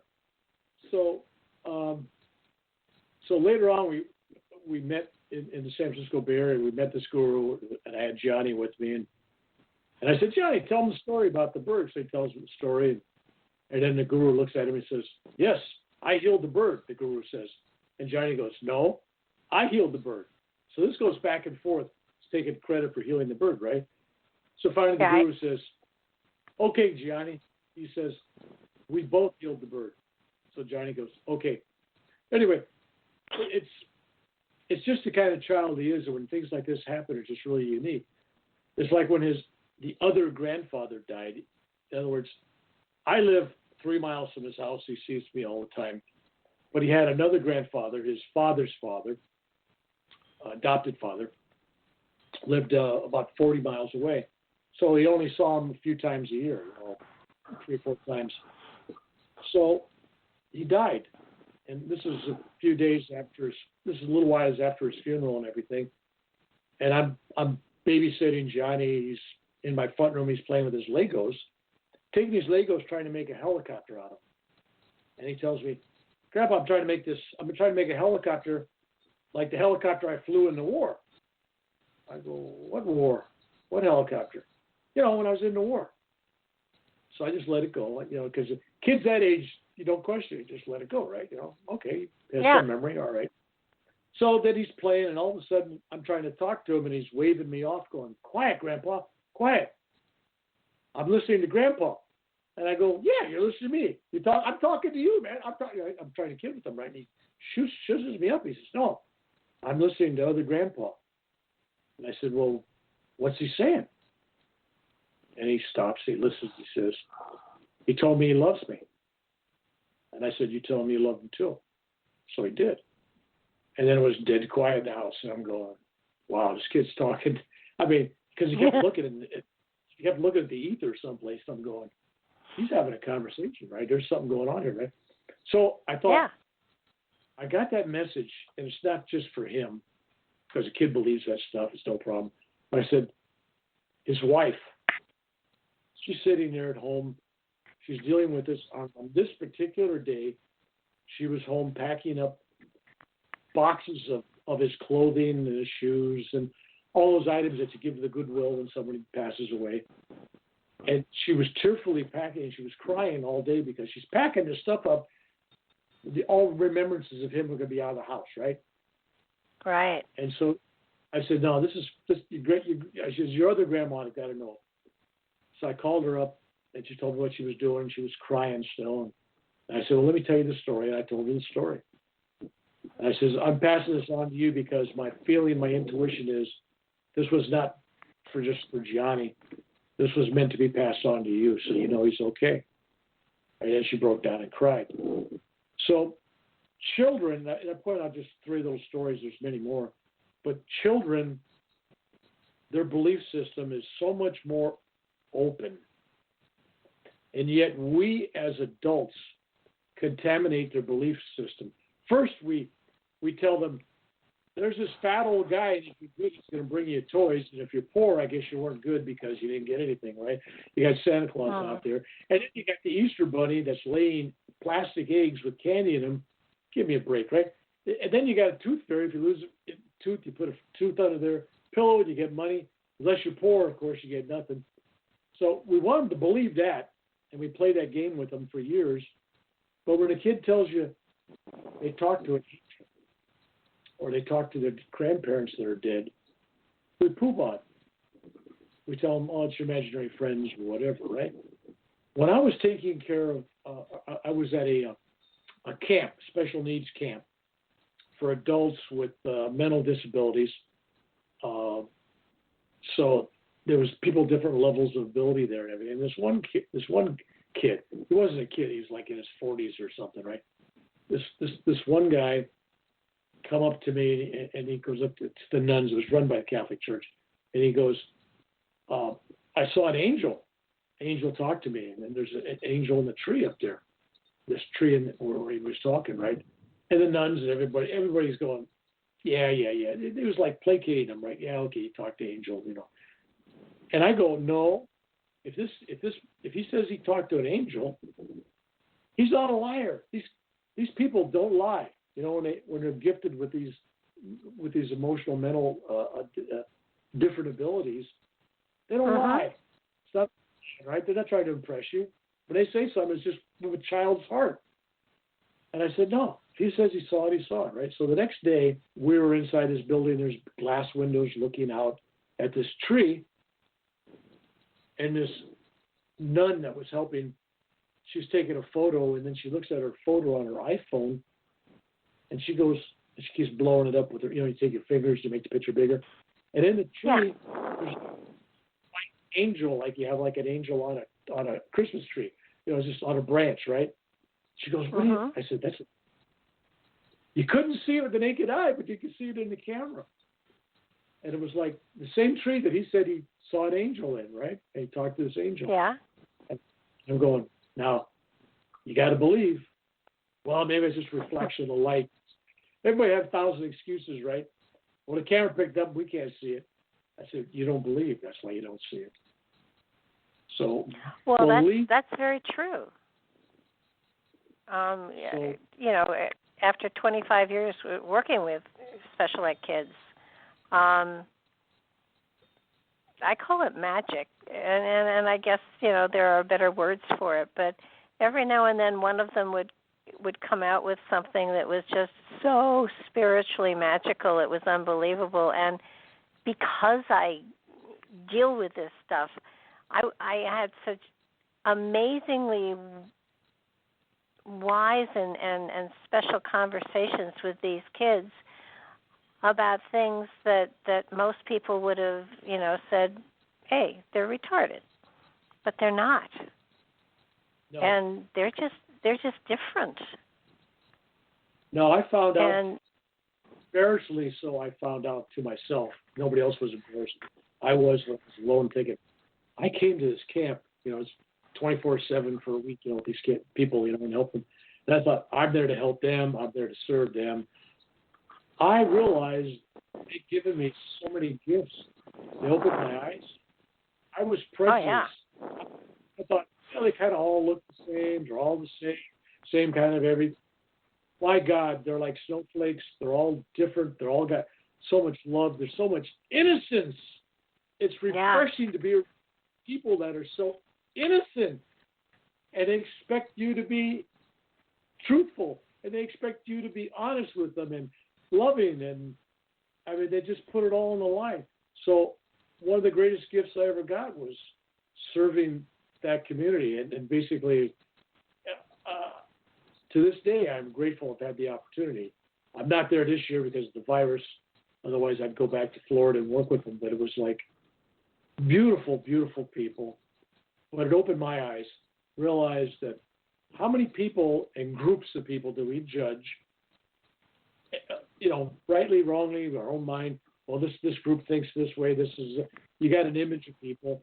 And then when you're on them, you go, this is nothing that I expected. Nothing like it. And that's a wonderful. They are magical. They are so much fun, and if you have a sense of humor with them, it was a privilege that I had the opportunity to work with them for 25 years. And the only thing that ruined the experience was that schools decided that they had to have special, everyone had to have an IEP, and you had to do testing, and you had to do this, instead of just being able to be with them and work with them and teach them in whatever way worked for them. And it became so restrictive that, when I had the car accident, I had to stop teaching. So that was a gift too, because it wasn't it wasn't fun because you couldn't flow with their energy and where it was taking you. I remember one time we were talking about Egypt and the pharaohs and what they believed as far as after death, where they would go, and there was meditation, and they wanted to know what meditation was, and I worked with them on that, and we meditated and in the classroom, and there were just so many things you could do with them. Their questions took you into so many fabulous places that were educational for everybody that it was just it's a magical existence. And I went from being a special ed teacher to, at this point in time, being absolutely 100% against having them put in a special class. I truly believe they should be mixed in with the general population and people taught to be compassionate about people who are learning in a different way. We've isolated them to the point where people think that, special ed, as opposed to let's help them because we can. So. Well, that's why if you look at religious history, all these sightings of Virgin Mary, it's not adults. It's always the children, right? Yeah. It's always the children. You have to have the heart and the spirit of a child to find God. So I always tell people, you're too intellectual in your pursuit of spiritual. You figure if you read books, you're going to. Nobody's ever gotten enlightened reading a book. I don't care how great a book it is. The Bible, the Bhagavad Gita, the Quran, nothing. You learn things, you get knowledge, but wisdom is a separate track. That's a whole separate thing. So you could take some very undereducated person, poverty-stricken guy in some country, but the person's spiritually enriched, doesn't understand all the high words and philosophies of all this, but boom, goes into a deep state of samadhi, doesn't even know what it is, or you know what I mean? So being childlike is the key to enlightenment. I really do believe that. Not childlike, silly, stupid, but open-hearted and trusting. In other words, thinking of the divine as the ultimate father, mother, and let ourselves be this child and open up the heart chakra and open up everything. And there's this whole thing about if you don't believe it, you're never going to see it. And there's been all kinds of studies done on that, of course. Where the one that was on TV the last 5 years was that showed brain games, where they took these people at UCLA, this class, and told them their semester grade was going to be based on observation. Took them into a little auditorium. They had a stage. There was about 35 students or whatever. Had them sat down with a pencil and a clipboard, and their job was to watch these groups of dancers on the stage dance and count how many times they changed partners during this one piece of music. And they were told, totally focus on this. Your grade depends on your power of observations, right? So they're thinking, I better count this. How many times this one moves here, there, how many different partners there are. And so they watched the whole thing, and it's over. And then the professor says, okay, how many think they got the right answer to what I'm going to ask? And they all raise their hands. It was 20 times, 15, whatever, right? He says, let me show you what really happened. He says, because you ain't going to believe it. He says, first off, he says, how many times did the guy in the gorilla suit come in and dance around all the different groups? And they all laughed. Ha, ha, ha, ha, ha. Nobody saw it. He shows them a video. The guy in a gorilla outfit comes and dances around each circle, waves his arms, and leaves stage. Not one person observed a man in a gorilla suit. Not one student. Because they were not expecting it. So their mind digitizes it out. You don't believe it, you don't see it, right? Right. So think of somebody seeing an angel and you're in the same room, but you don't see it because your mind is not accepting. You've digitalized that image out. And I got another special ed story for you. And expectations. A new teacher comes into a classroom and she's told, these are special ed kids, but you are, do your best with them. And so she works with them and goes and reads up on the records, and she finds in the records a number, and she thinks it's their IQ, and she goes back to the classroom and she says to all of them, I've just seen all your records. I know your IQs. You're a lot smarter than anybody thinks, and that you are behaving. So let's get to work, because according to your IQ, you are a lot smarter than anybody has given you credit for. So let's get to work. They learned. It was amazing what the kids did. At the end of the school year, the principal called her in and said, you did a phenomenal job. A lot of the kids got put back in regular classrooms. And she said, well, I saw their IQs. And he said, what? And she said, I read their reports. I looked at their records. I saw their IQs, and I taught them accordingly. And he said, we don't put IQs in those reports. I said, well, of course you do. Here, look at it. It's right here at the top of the page. He said, those are their locker numbers.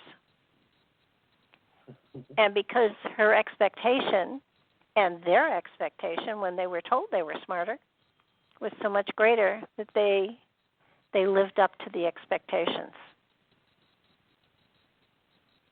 And that's a true story.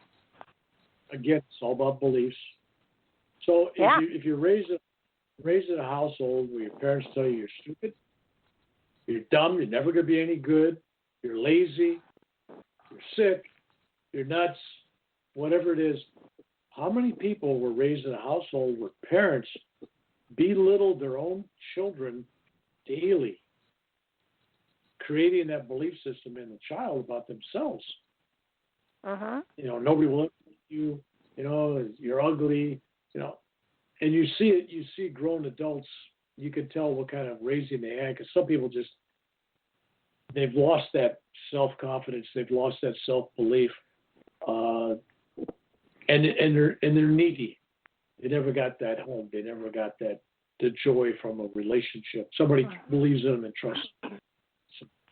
So my people is believe in people, believe in yourself, don't dwell on the negative about yourself nor others. It doesn't help a lot to. It's like telling a fat person, "You're fat." They know they're fat. Come on, fat person doesn't know they're fat. They know they're fat. It's like if you keep telling them fat, that's really gonna. That's it. They're gonna go on a diet now. Come on. So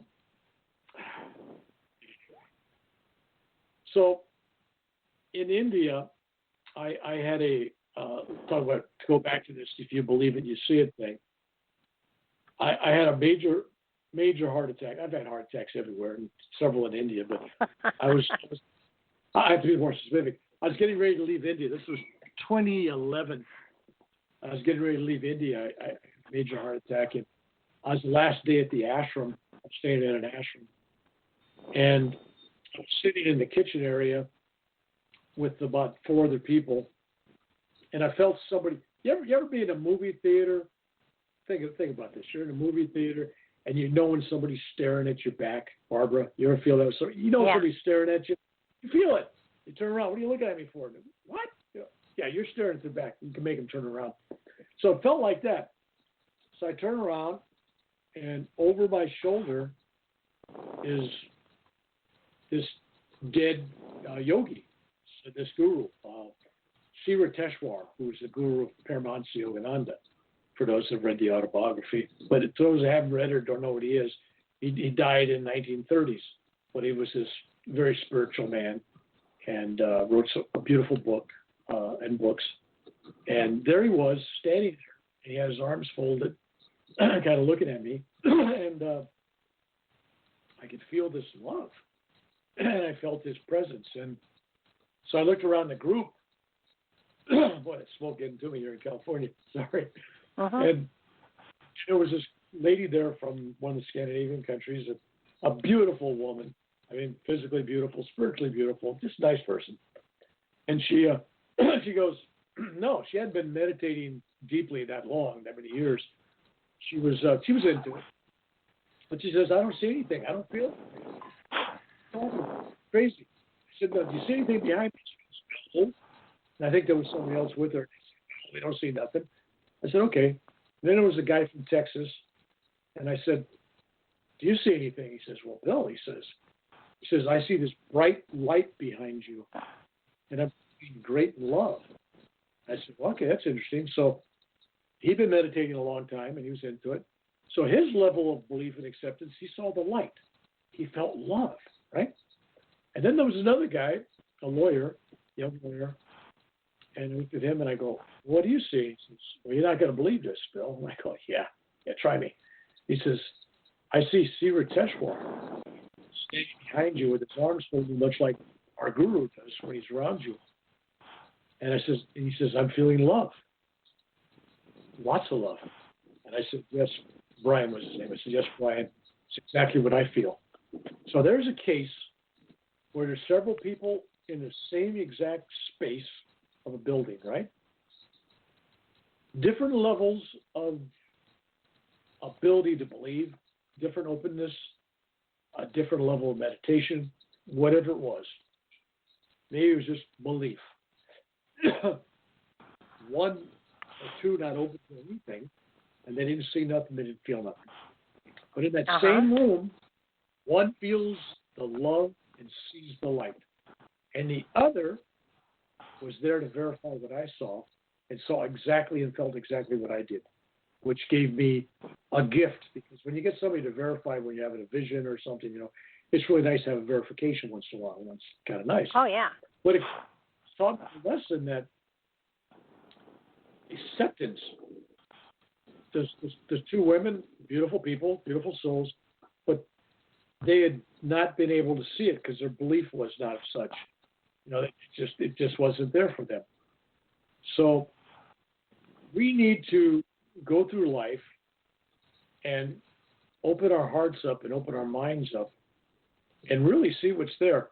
I gave that story at a talk I was giving with a pretty good sized audience. It was about 500 people. And when I gave that talk, I looked up. I felt energy and a presence of angels, kind of like floating around the ceiling, right? And I'm looking up and I'm going, we're not alone. We're not alone. and they're just looking at me. And then pretty soon, without me saying so much, I'm looking at about 80% of the audience. Tears are rolling down their cheeks, as are mine. For some reason, everybody was, or not everybody, but 80% of the people in the audience are crying, not knowing why. It was a joyful, blissful cry. And I look up there and I said, we're not alone, right? We're not alone. And it was like the room was just being blessed with these angels. And they could feel it at the level you feel, emotional. They felt it. They couldn't see it, but they felt it.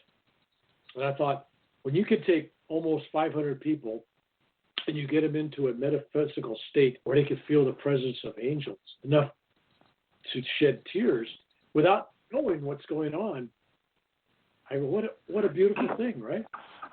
Oh, yeah, and an experience they'll probably never forget.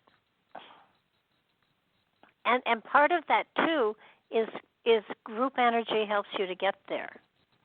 It's a powerful thing when you get people meditating or focusing. It almost resonates to the very core of your being when you are in at least for me, in a large group like that where everyone is focused, or when they're either chanting or meditating or whatever, that is a very powerful energy. And when you're manifesting something like angels with unconditional love, that's enough to make everybody weep from joy. Yeah, it was a moving experience. Even for me, it had a lot of experiences. I always like to be able to share experience. And so that was just one of those blissful times. I've had some workshops. I don't know if I'll do the same thing again because of everybody's fear of the virus and everything. But we would do one of these literally a group hug, with somebody that really needed prayers or feeling in the middle. And I've seen some beautiful results. Literally. Yeah. Well, you can do that though. You can do that virtually. But it just speaking of virtually, I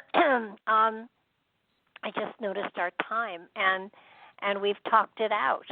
And I didn't get to most of the things, but I thought I'm sure we got to what was most important to get to, because otherwise we wouldn't have been talking. But I do want to thank you because you've certainly been a joy to talk to, and hopefully I can get you back again sometime soon. Well, thank you. That's very gracious of you. And just as a parting word of advice for people, love who you're with, love where you're at, and love what you got. Be appreciative. If you can't appreciate what you have, you're never going to appreciate what you're seeking. Got it. Very. Namaste. Namaste. Thank you so much again. I want to thank everybody for being here. Please check us out on YouTube. And if you're so inclined, subscribe. I hope that you have gotten as much out of this day as I have. Have a great one, everybody. Bye-bye.